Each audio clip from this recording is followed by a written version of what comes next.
Start.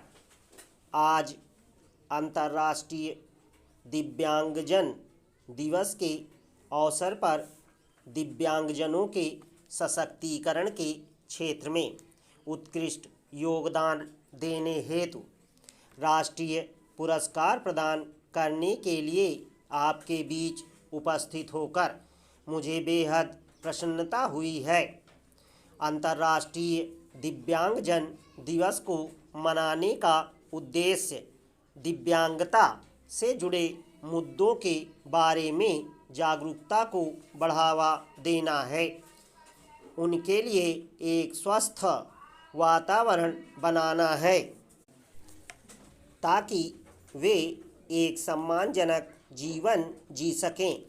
वे बिना किसी भेदभाव के राजनीतिक, सामाजिक, आर्थिक, सांस्कृतिक तथा खेल जैसी गतिविधियों में भाग ले सकें, ऐसे माहौल का निर्माण करना है। मैं आज पुरस्कृत सभी व्यक्तियों और संस्थाओं को बधाई देती हूँ। यह पुरस्कार आपको दिव्यांगजनों के जीवन में सकारात्मक परिवर्तन लाने की दिशा में आपके उत्कृष्ट योगदान को मान्यता देने का एक प्रयास है। मैं आशा करती हूँ कि अन्य संगठन और व्यक्ति आपसे प्रेरणा लेंगे और आपका अनुकरण करेंगे। संयुक्त राष्ट्र के आकलन के अनुसार पूरे विश्व में 100 करोड़ से अधिक दिव्यांगजन हैं, यानी विश्व में लगभग हर 8वां व्यक्ति किसी न किसी रूप में दिव्यांगजन है। भारत की भी 2% से अधिक आबादी दिव्यांगजन है। यह संभव है कि आप में से हर कोई किसी न किसी रूप में एक दिव्यांगजन से परिचित होगा, उससे जुड़ा हुआ होगा।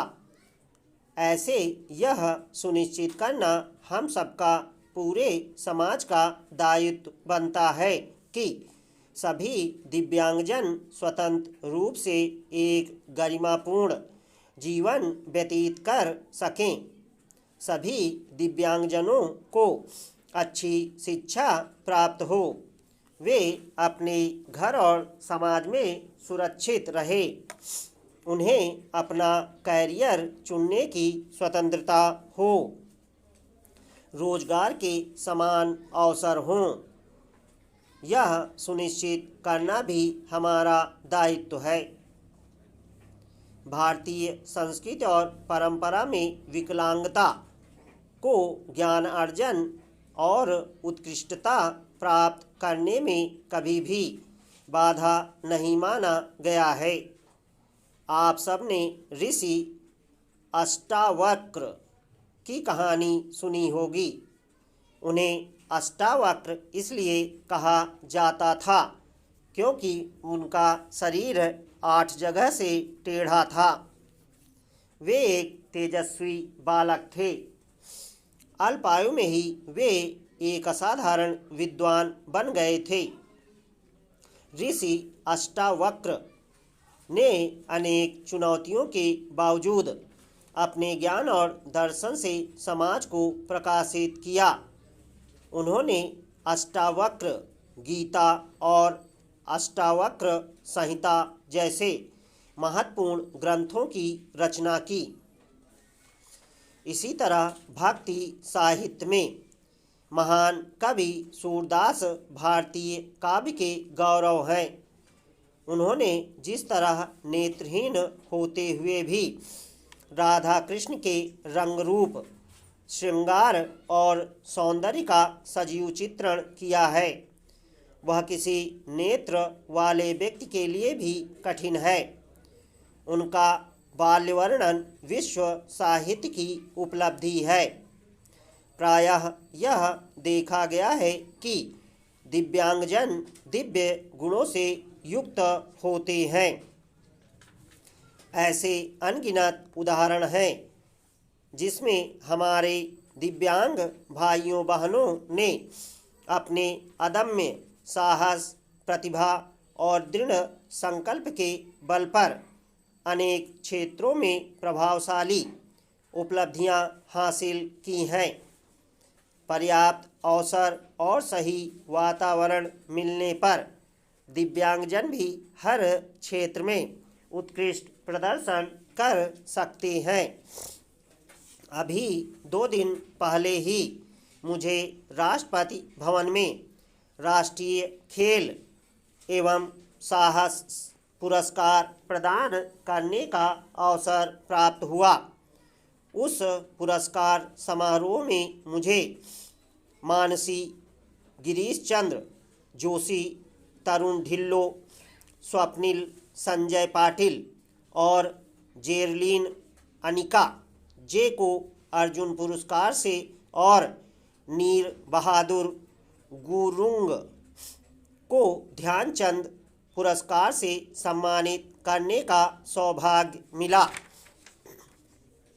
मुझे यह जानकर खुशी हुई है कि सरकार द्वारा ग्वालियर में एक दिव्यांग खेल केंद्र की स्थापना की जा रही है।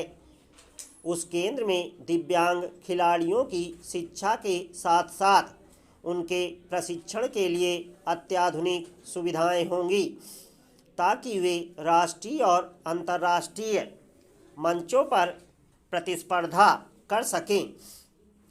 आधुनिक चिकित्सा प्रणाली में कम आयु में ही दिव्यांगता की पहचान करने, उसका उपचार प्रदान करने और उचित पुनर्वास के लिए प्रौद्योगिकी और पर्याप्त क्षमता उपलब्ध है। मुझे यह जानकर प्रसन्नता हुई है कि केंद्र सरकार ने देश के विभिन्न हिस्सों में अत्याधुनिक सुविधाओं से लैस 14 विकलांगता हस्तक्षेप केंद्र स्थापित किए हैं।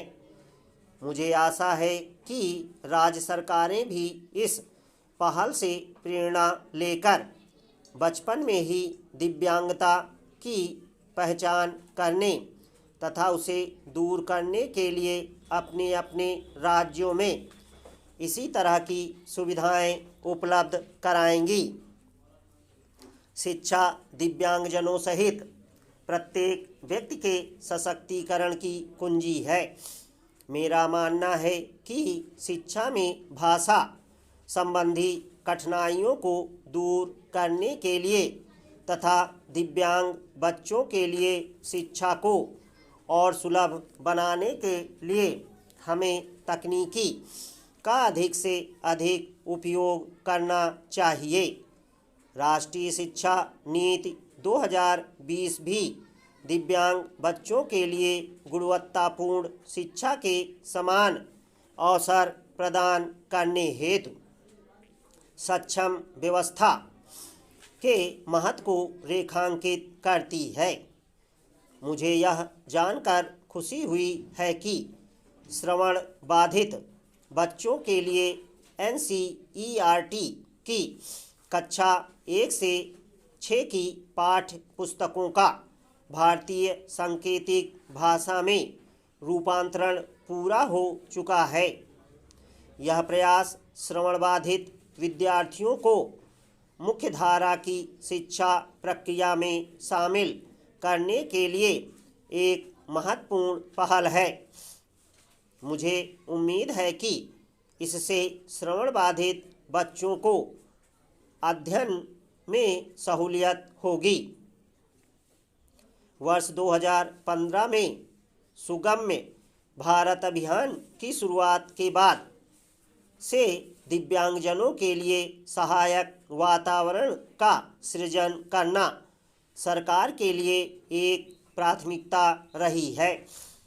दिव्यांगजनों को गरिमामय जीवन व्यतीत करने के लिए अनुकूल सुविधाएं उपलब्ध करना सरकार के साथ साथ पूरे समाज की भी जिम्मेदारी है। मैं औद्योगिक समूहों, निजी संस्थाओं और सिविल सोसाइटी से आग्रह करती हूँ कि वे अपने संस्थाओं में बुनियादी ढांचे को दिव्यांगजनों के अनुकूल बनाने के प्रयास करें और उनके सशक्तिकरण का प्रयास करें।